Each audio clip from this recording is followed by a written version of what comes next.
war on Ukraine could open the door to a greater global conflict. A new axis of evil led by Russia and China is determined to control the world's technology and commerce. Gary Lane brings us the details.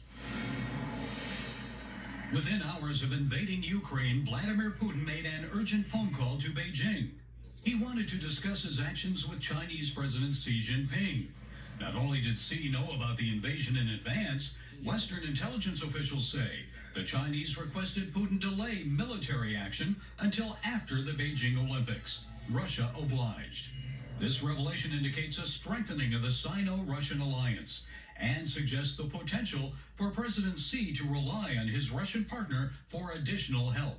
So is he preparing to pounce on Taiwan? Certainly he's watching what happens in Ukraine and certainly how the rest of the world reacts to it.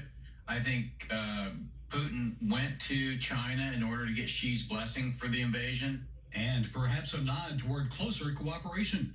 Both presidents know Russian success in Ukraine is necessary for the alliance to make more significant gains.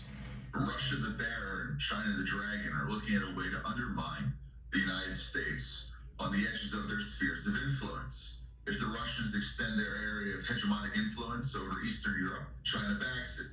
The Chinese will look towards the Russians for support for a potential invasion of Taiwan, an expansion of their hegemonic interests towards Southeast Asia. Greg Roman is director of the Middle East Forum. Both countries, I think wrongly, but they both feel threatened by the U.S. dominance in the region, and now they're pushing back. If they work together, they're more likely to think that they'll succeed. But I think the U.S., by the time it starts confronting these two theaters, should wake up and realize that it's time to contain Russia and China. And at the end of the day, the Russians and the Chinese have a historical grievance that goes back hundreds of years, and that might upset the apple cart. For now, in order to aid their pursuit for Russian energy and Chinese money, certain countries are joining this new Sino-Russian-led axis. That includes Pakistan, whose Prime Minister Imran Khan met with Putin just hours before the Ukraine invasion, even though war was imminent. His high-level Moscow visit was Pakistan's first of its kind in more than 20 years. Hudson Institute senior fellow Robert Spalding suggests why timing of this convergence is troubling. Ukraine plus Russia plus China plus China's Belt and Road Initiative, so all the satellite states, to include countries like Iran and North Korea and others that are along the Belt and Road Initiative, makes them incredibly powerful, not just militarily, not just from a nuclear weapon perspective, but also economically, financially, and increasingly technologically. American ally Taiwan would be a rich target.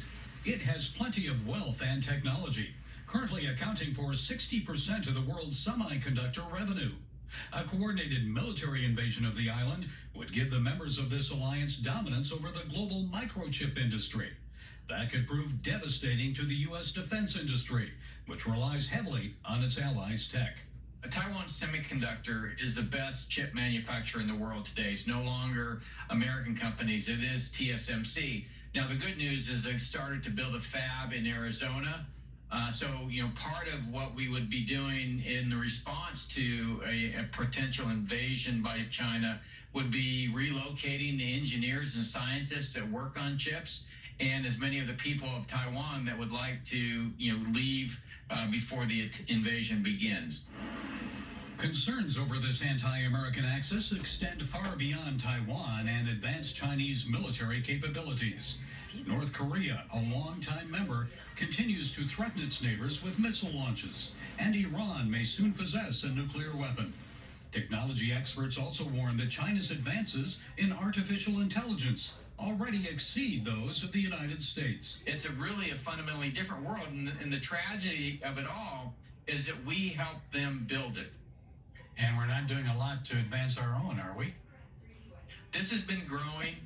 We knew it was happening. We wanted to hope or wish it away, kind of like Chamberlain and others of his ilk during World War II. And the Ukrainian pushback against the Russians may be the wake-up call needed to spur the United States and its allies to respond resolutely to this new and dangerous axis of evil threat. Gary Lane, CBN News.